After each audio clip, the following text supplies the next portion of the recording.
Ladies and gentlemen, welcome to Budapest. Ladies and gentlemen, welcome to Budapest. Hungary parliament ነው ማለት ነው።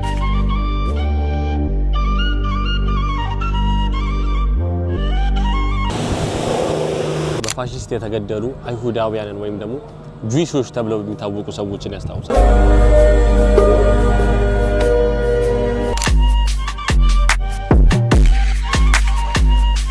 What's good guys?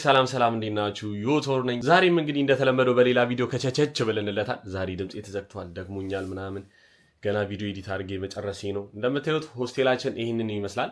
የ6 ሰው አልጋ ነው ያለው። ሆስቴል ማለት ያው ዶርም በሉት። እንደዚህ አይነት ተደራራቢ አልጋዎች ምናምን ይዘጋጃሉ። ሎከር አለው።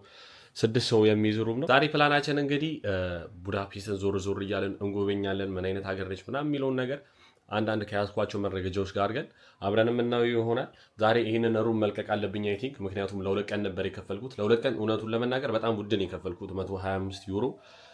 ኖርማል ቀን ላይ እኮ 20 ዩሮ 17 ዩሮ ምናምን ነው እኮ እንደዚህ ሆስቴል። ነገር ግን በሻምፒዮንስ ሊግ ምክንያትና ሆቴል በመጥፋቱ ምክንያት በ125 ዩሮ ለሁለት ቀን እንግዲህ ተከራይተነው ነበር ከጓደኞቼ ጋር። ጓደኞቼ ዛሬ ተመለሱ። እንግዲህ ትናንትና ጨዋታው አልቋል ምናምን። አሁን ሪሴፕሽን ሄጄ አይ ቲንክ ሩም መቀየር አለብኝ፣ ብርም ተጨማሪ መክፈል አለብኝ። ከዛ ነሷን አድርገን እንግዲህ ወደ ሌላ ጉዞ እንሄዳለን።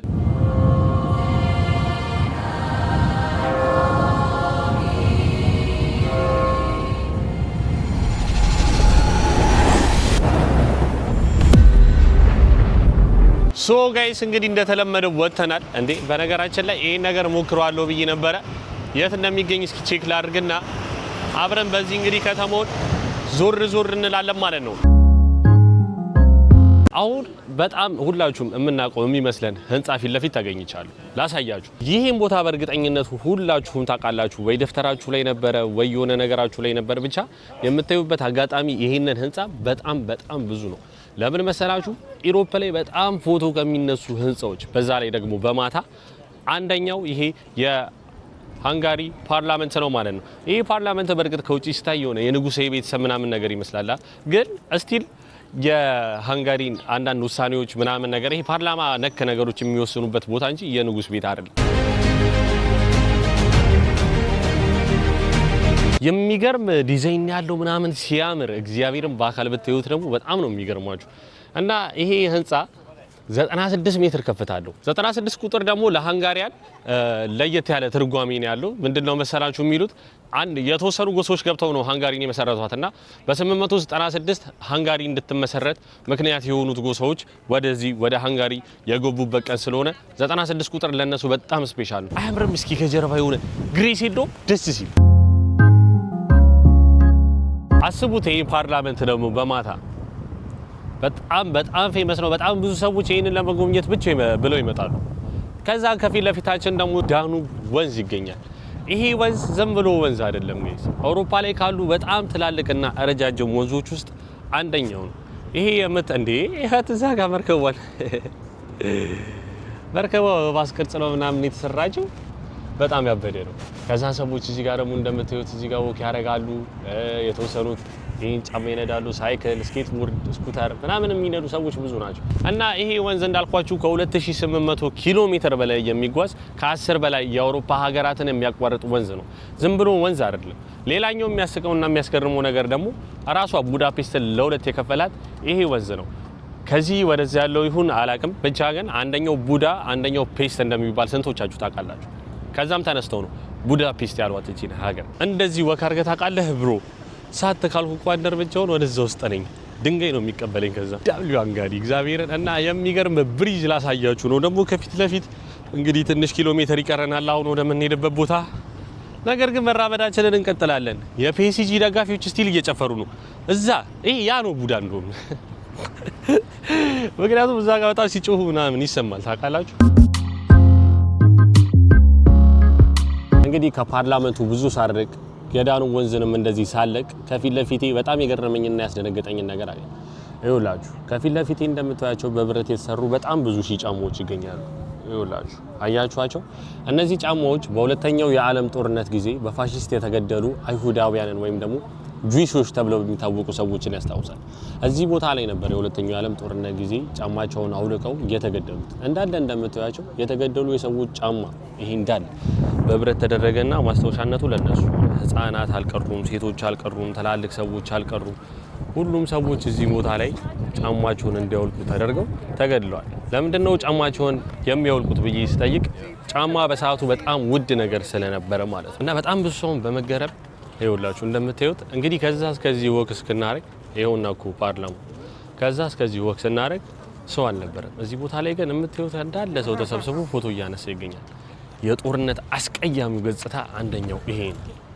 በጣም ነው የሚያሳዝነው። ማለት አሁን ይሄንን እያያችሁ አበቦች ምናምን ይደረጉባችኋል ደግሞ እግዚአብሔርም በጣም ነው የሚያሳዝነው።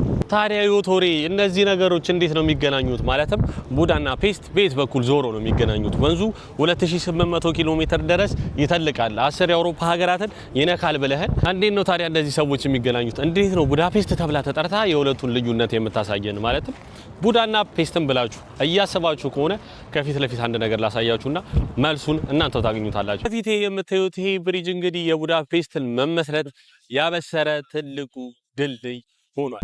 ይህ ከኋላ የምትመለከቱት ቼን ብሪጅ በመባል የሚታወቅ ሲሆን በአማርኛው ደግሞ ሰንሰለት ብለን እንጠራዋለን ማለት ነው።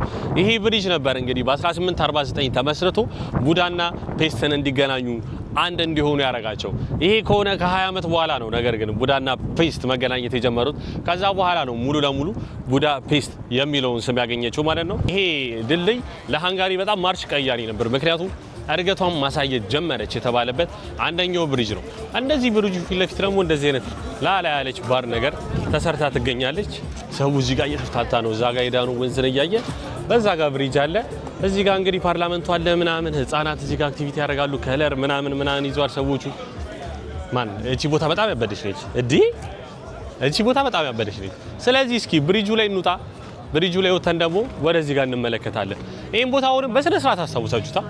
በጣም ብዙ ሰው አዲስ ሀገር ወይ ምናምን አይመስለውም። ለምን መሰለ ደጋግመን አየነው ደፍተሮች ላይ በቃ ማስታወቂያ ላይ አየነው።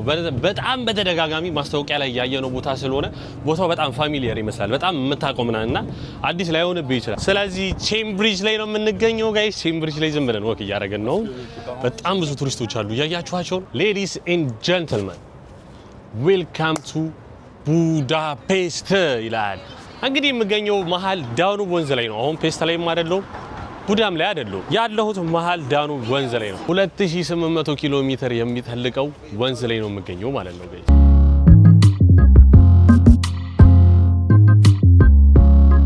ኦልራይት ጋይስ እንግዲህ ዞር አለንና ያው እንደምታዩት ብሪጁ ፊት ለፊት ነኝ። ከዛ በኋላ መርከብ ምናምን ለመሞከር መጥቼ ነበር ወደዚህ አካባቢ። ከዛን ትኬት የሚሸጡ ሰዎችን አገኘው። በ40 ዩሮ ለሁለቱም እንግዲህ ትኬት ገዛው ማለት ነው።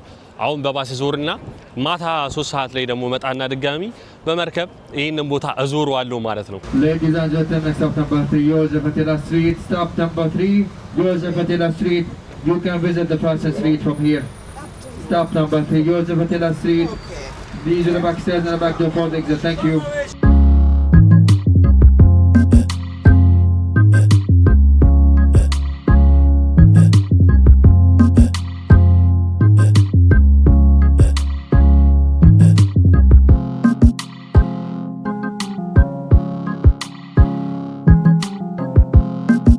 እንግዲህ ዞር ብለን ቡዳፔስትን አየናት። እውነቱን ለመናገር ሪከርድ ለማድረግ አይሆንም። ራሳችሁ እንደዚህ እያያችሁ ስትሄዱ በጣም ደስ የሚል ነገር አለው። መንገዶቿ ደስ ይላሉ፣ ህንጻዎቿ ደስ ይላሉ፣ የድሮ ናቸው። ዞር ማለት ይችላላችሁ። ለካሜራ ግን የሚሆን ነገር አይደለም። የስኳተር እንግዲህ አይታችኋል ማለት ነው ጋይስ። ባታ 9 ሰዓት ሲል ደግሞ ወደ እንትናቸው እንሄዳለን ማለት ነው። ወደ መርከቡ ላይ ጥሩ ጊዜ ይኖረናል። እቺ ውሃው ስታንጸባርቅ ምናምን የፀሐይዋን እንትን ምናምን ያበደ ነው የሚሆነው። ኦልራይት ጋይስ እንግዲህ ከብዙ ጥበቃ በኋላ ፋይናሊ መርከብ ላይ ወጥተናልና ሰው እንዳለ ካሜራውን ይዞ ምናምን ነው የሚገኘው። ይሄ ሞመንት ማንም እንዲያበልጠው አይፈልግምና ከዚህ በኋላ አይ ቲንክ ሞር አይመስለኝም። ዝም ብላችሁ ቡዳፔስት ነው ያለው። ሉክ ያኛው በምን ብያችሁ ነበር? ከወንዙ በዛ በኩል ያለው ቡዳ የሚባለው አካባቢ አሁን እንዳለ ላይቶች በርቷል። ብሪጁ እንዳለ ይኸው እግዚአብሔርን እንደምትይዝ ላይት ኮላይ እዛ ጋም ሌላኛው ብሪጅ አለ። ቀደም የነበርንበት መርከቡ ጢም ብሏል ጋይስ።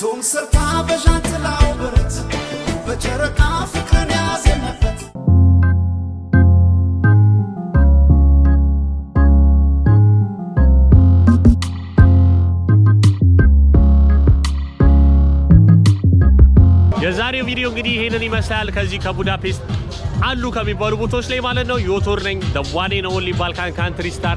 ይመቻችሁ። ላይክ ሼር ሰብስክራይብ እወዳችኋለሁ። መልካም ሳምንት